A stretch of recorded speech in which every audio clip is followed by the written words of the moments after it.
Hey everybody, Marksman here from Marksman's Music Academy, and today I'm very excited because we're doing another track breakdown, and this track is very important and meaningful.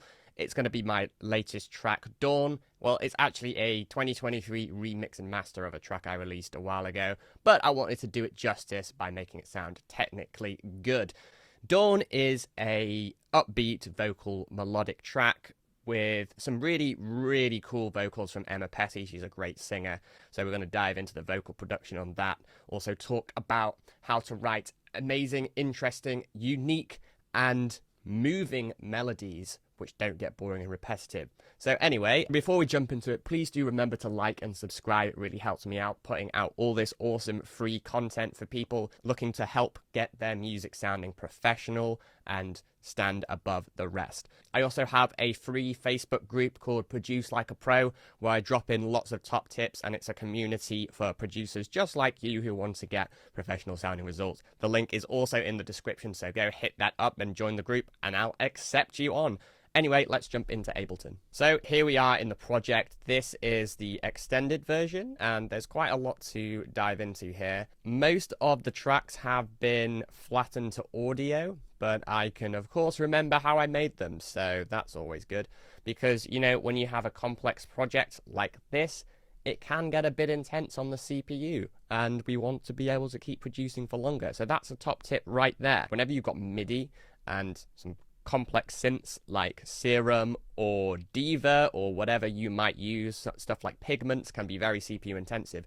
You want to be flattening stuff to audio once you're happy with it and done all the automation, like ADSR automation, filter automation on the synth. And also if you've got high intensive CPU plugins as well, which you can use for mixing and all sorts, it can be very draining. So it's important to make sure that you're flattening to audio for two reasons. One, well, it saves your CPU, as I've just alluded to right there, but two, it commits it to audio. So you're not just constantly playing around with stuff which already sounded good. You're committing to it and you can move on. Anyway, let's jump into the project. So this section right here is the, I guess, main section where everything's playing. So I'll just play it for a little bit so you can get a flavor of it, but do go check out the full song.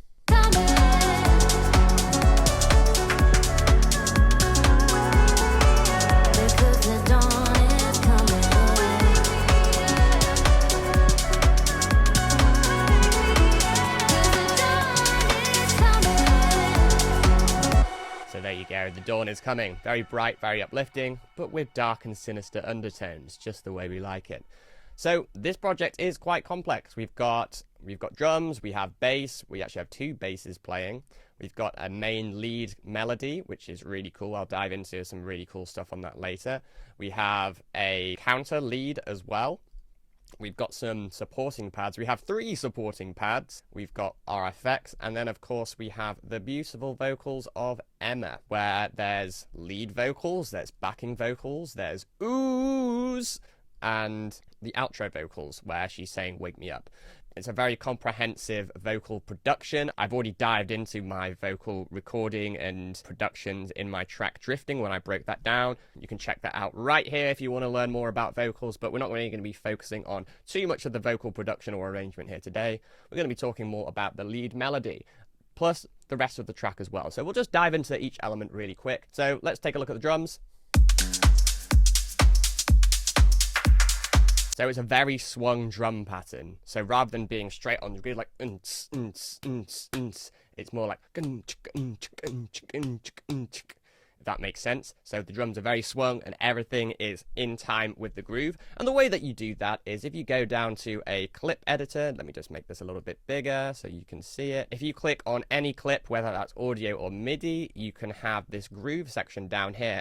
And the one I've used is the NPC 16 Swing 63. If I press this little refresh button here, this opens up the groove pool in the browser on the left here, and you can see there's a ton of different grooves that you can use. Anything that's swing, the first number, so the 8th, 16th or 32, that's the beat division, and then the second number is how much swing you're applying, so 52 being a little bit of swing, 73 being a hell of a lot of swing. So I've gone for, what did I go for? 63, so that's a moderate amount of swing, and as you can tell from the drums,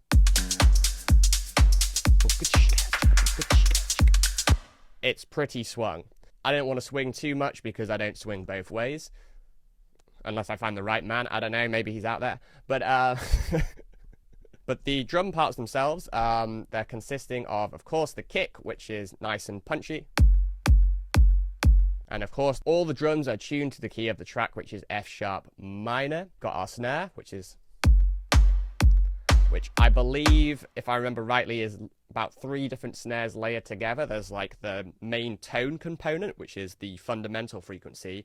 There's a higher snare, which is sorting out the mid to high range, and then a clap, which is covering the mid and high range. So altogether, it's a full spectrum snare.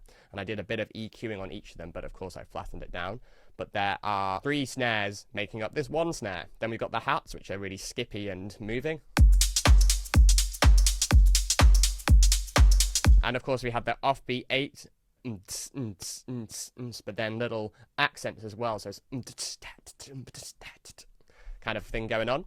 We've got some perks to also fill out the groove a little bit more.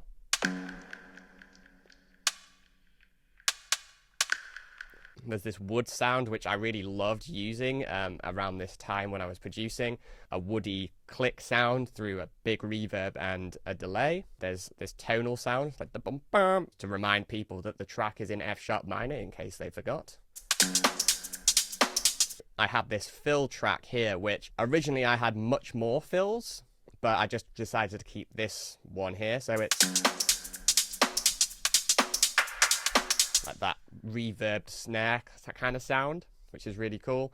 And then I have this top loop here, which just kind of fills in the gap. So I'll play everything and turn off and on the top groove, and you'll see it really like fills out the rest of the space. So without the top groove, with it,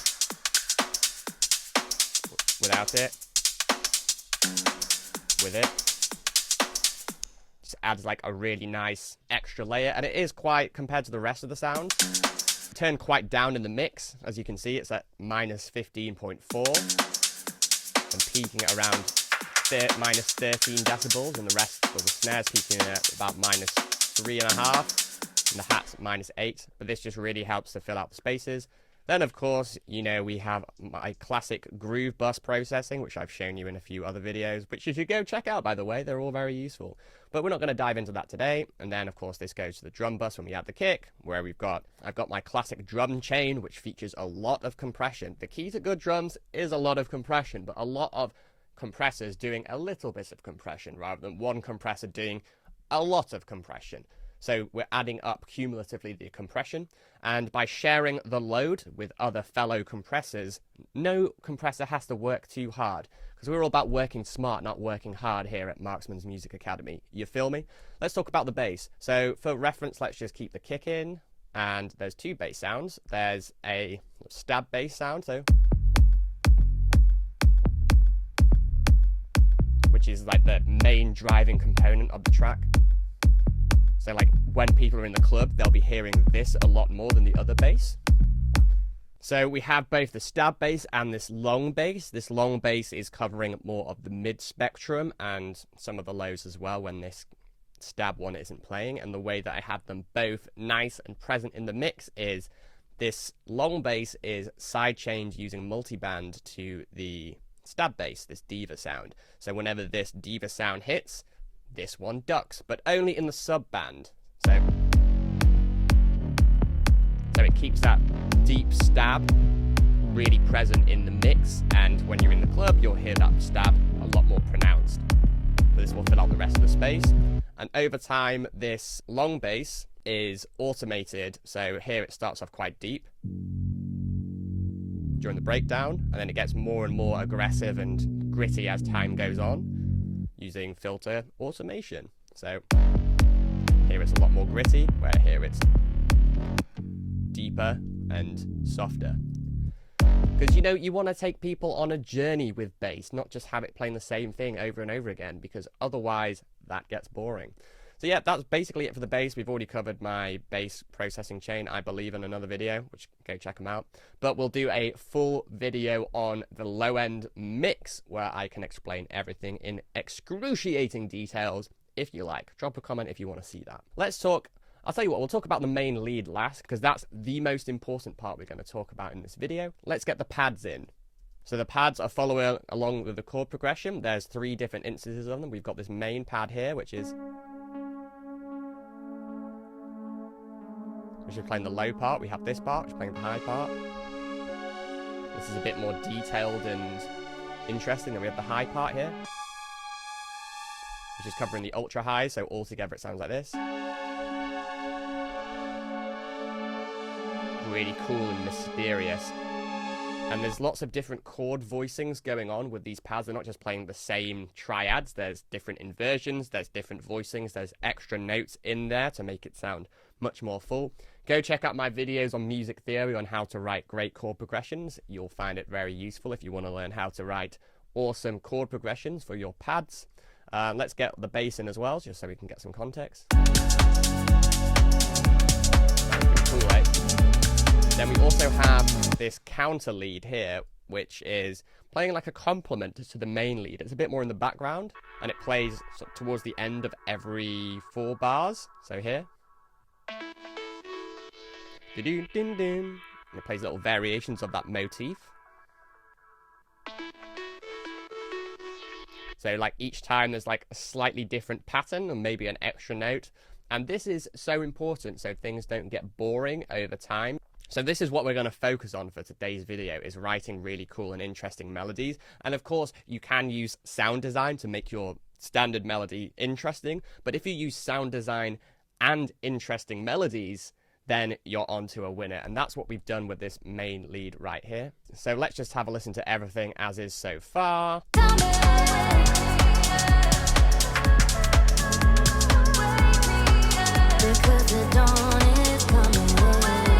So in the vocals, we have the lead line here. That's the main vocal element. And then we have these extra elements here, like these ooh, ooh, oohs.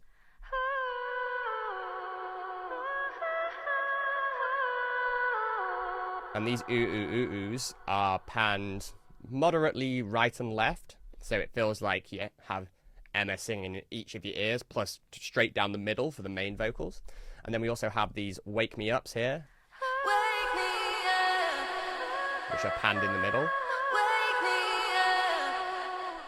So with the lead as well.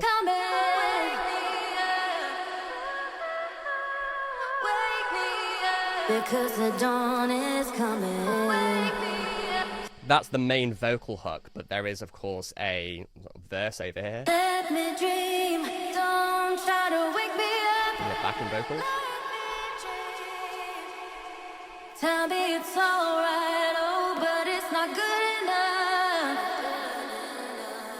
The backing vocals, Emma's just f***ing fire alarm. So in the backing vocals, Emma's just responding to one of the last lines that she said. We covered that in the drifting video, but we're not going to go too deep into the vocal arrangement, but just showing you what has been done. And during this main drop section, she's just basically singing 'Cause the dawn is coming. Like variations of Because the Dawn is Coming, just to keep it interesting. Because it's all about keeping things interesting over time. You don't want stuff doing the same thing over and over again. So, with that in mind, let's take a look at the main lead. So this is the main lead. So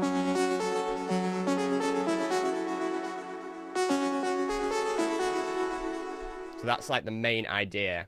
That's the core idea, the core motif. It's very swung and syncopated. Let's add in all the elements, but I'm going to turn off the vocals so we can focus more on that lead melody.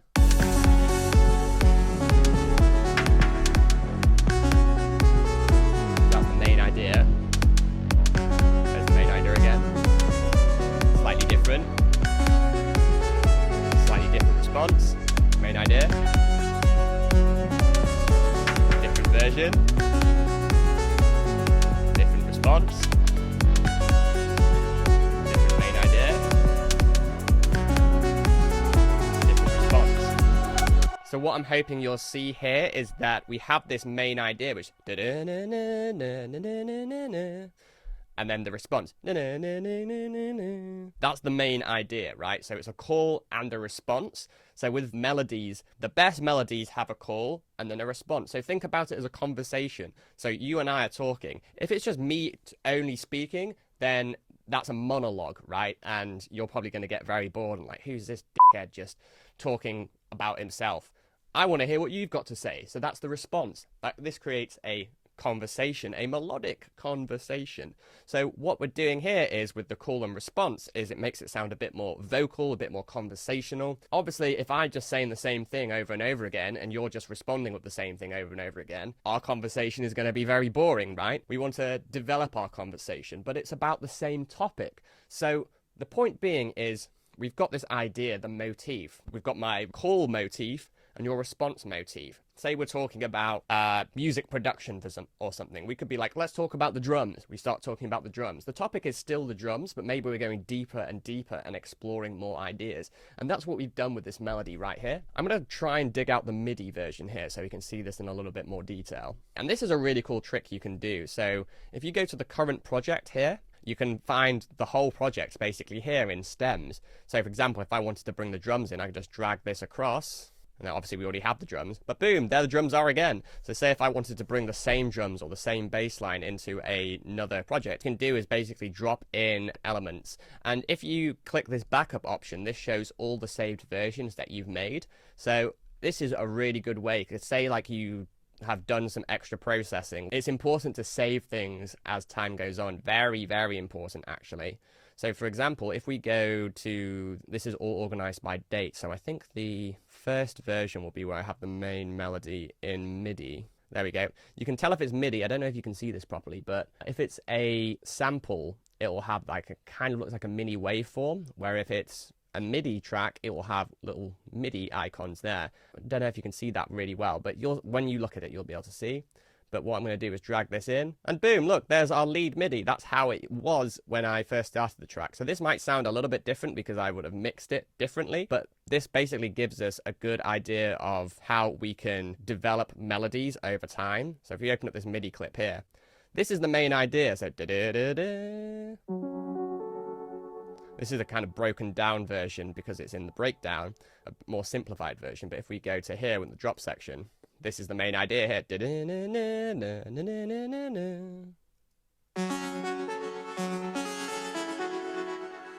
That's the main idea, and this is the main response.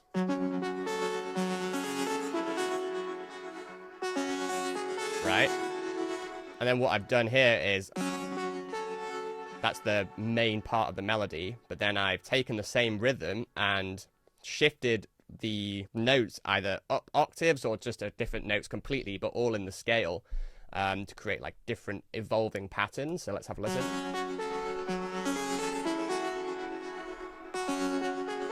So that's the main version, but here I've shifted these up to go higher, and that note at the end is the same. And then I think what I did here was just shifted that note up an octave and this note up an octave. And then if you look at this pattern here, oh, hectic chord. If you have this pattern here, that's exactly the same as this pattern, but I've made it different by pitching it up an octave. This is something you can do to create really awesome melodies just straight away. Just copy the melody across and maybe just pitch some stuff up an octave and it will sound different. It's really good for techno. But you can also just move some notes up as well, like maybe move them up in pitch, which is what I've done in this first part here. So looking at the call part, looking at this part here, it's the same rhythm. So those first two notes are the same in the call, but these are different notes, not pitched up an octave. They're completely different notes, but then we keep this note here constant. We've kept the first part of the call and half of the second part of the call the same. So it's pretty close to being the same, but then we've added in this extra little run here, this extra idea to make it different. So this part here, that's just, I've taken this second note here, which is the first and the fifth, and I just shifted that to be the first, so that's another F sharp, shifted that up an octave, up a higher octave, which is going to add more energy, and then again messed around with the notes, and because this is all kind of ascending, as you can see, it's like up, up, whereas this is now going down, so, which I think sounds really cool. So the call is now descending, but it's the same idea, same rhythm, and then the response is going to be different too.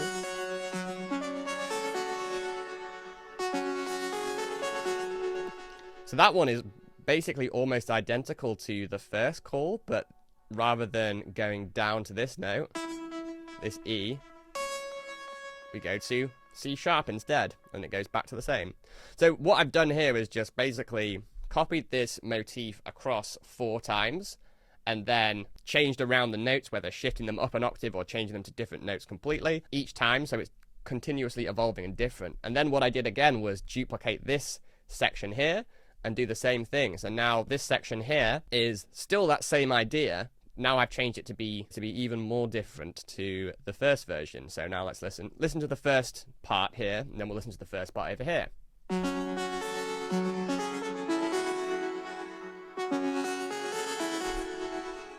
So that's the first time it comes in, and this is the second time it goes around.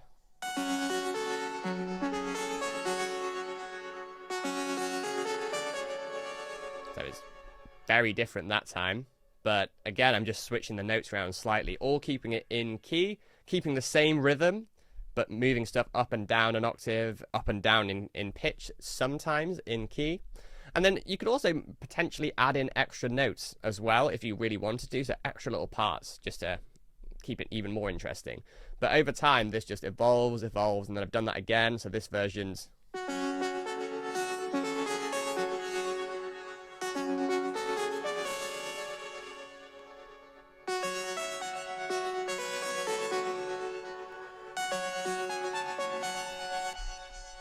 So whilst this seems like a very complicated melody, if you were to listen to this without knowing what I've done, you'd be like, my God, that melody is super complicated and interesting. How did he do that? But basically what I did was I took a small idea and went absolutely crazy with it. But keeping that same idea, keeping that same rhythm, just moving things up and down an octave, moving things up and down in pitch where I wanted. So it's kind of evolving the story, but it's still the same topic, if that makes sense. And they do this a lot in classical music, particularly in like the Baroque era. Like Bach was a master at this. If you listen to any of Bach's music, he'll take a motif, an idea, and a good example of this would be Toccata and Fugue in D minor, so the fugue, and also Little Fugue in F minor, where he takes this core idea in the fugue in F minor. It's like, na na na na na na na na na na na na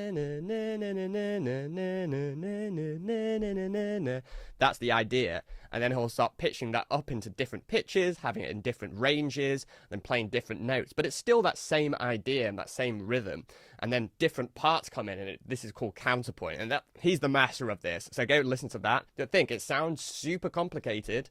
And to be fair, it is fairly complicated, but it's not as complicated as you think. He'll take this idea and just play around with that idea and just shift it around, shift the pitches up and down here and there. It's still that same idea. And then when it all comes together, it's like, oh my God, this is incredible. How did he do that? You can just take an idea and develop it. There's one thing I want to make absolutely clear. I didn't sit down and just play this melody in and think, I'm going to play exactly this. No, I just jammed around, came up with that cool rhythm and idea. I was like, oh, that sounds cool. Then developed it over time. So if we go to the first drop, this is where the lead comes in for the first time. And it's starting to filter in, but the idea is there, but it's totally broken down. So comparing, this is the main part here. There's a lot of notes. Over here, it's like a stripped back version of that melody. So then there's a lot of space. And we have the last note of the response. A call again. Bit more of the response. The call a bit differently. A bit more of the response.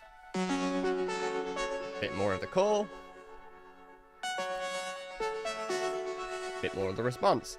So here you can see out like with the call, started with 4 notes, then the next call 4 notes, next call 4 notes, and then the last call 5 notes. With the response, 2 notes, 4 notes, 3 notes, 5 notes.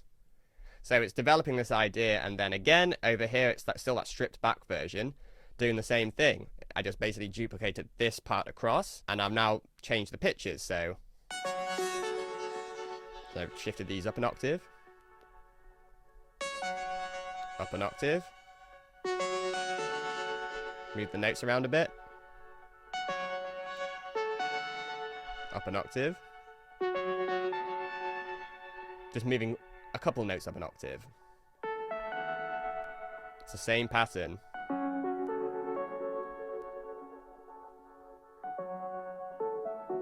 And filtering it out. And then again in the breakdown, I've taken the stripped back version here. I think I actually did the breakdown first. So I took the main idea, copied that here, and I thought, okay, how am I going to introduce this? So that's a bit closer to the main idea. If you look, a few of the notes have been deleted, and then I think what I did was then copy the stripped back version over here for the first drop and messed it around a little bit more. So it's not as complicated as you think, but I mean, I'm not going to lie, it is kind of complicated, but it's not as complicated as you think. And using this idea, you can make your melodies so much more interesting. Rather than me just playing the same thing over and over again, it's evolving and becoming different. So you can make a boring melody interesting using sound design and automation. So if your sound is constantly evolving over time and moving and changing in some ways, then that can be interesting. But if you take the melody itself and make that interesting as well, then that's a different side of the spectrum. That can also be interesting. But if you do both, you have an interesting melody and interesting sound design, which is constantly moving and being automated, then that's when you reach God tier level and you become a master. And this is what we want to strive for. We want to make our sounds interesting and our melodies interesting. And when they come together, it's like, oh my god, this is unbelievable. I will admit it does take a little bit of extra time, but not too much extra time to develop these melodies in. And yeah, it's mostly trial and error. You just see what sounds good and like, yeah, that sounds cool.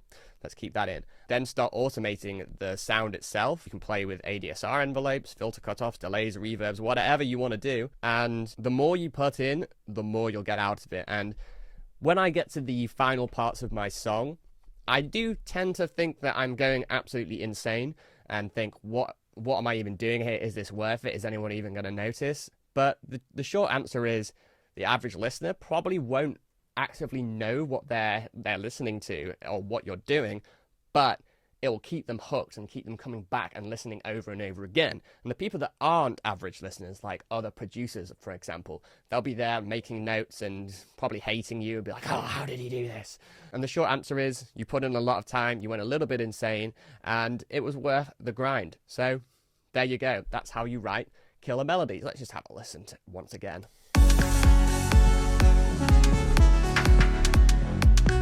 One thing that's worth noting as well is this song was meant to be an instrumental because this has such a, I guess, complicated and involving melody. But I wanted to put vocals in as well. So you might notice the melody is playing when the vocals aren't, and the vocals are playing when the melody isn't. Because if they were playing at the same time, it would just be this crazy clutter of sound and you wouldn't be able to focus on either the melody or the vocals. And we discussed call and response in the melody itself, but the lead and the vocals are also acting as call and response. So the melody plays the call, then the vocals play the response. So have a listen. Melody, the call, response, vocals. Because the dawn is coming. Lead call. Response. Because the dawn is coming. Lead call. Lead response. Because the dawn is coming. Call. Lead response.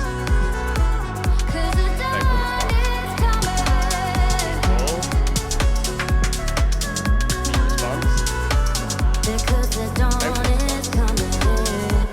So what we have here is kind of a three-way conversation where, so if we think about it in terms of our conversation, we have, let's say we have two experts who are both the leads. So the lead is driving the conversation with the call, and then the other expert's responding, and then the student who is the vocals is responding like, oh yeah, cool. The lead expert, who's the call, would say, let's talk about the drums.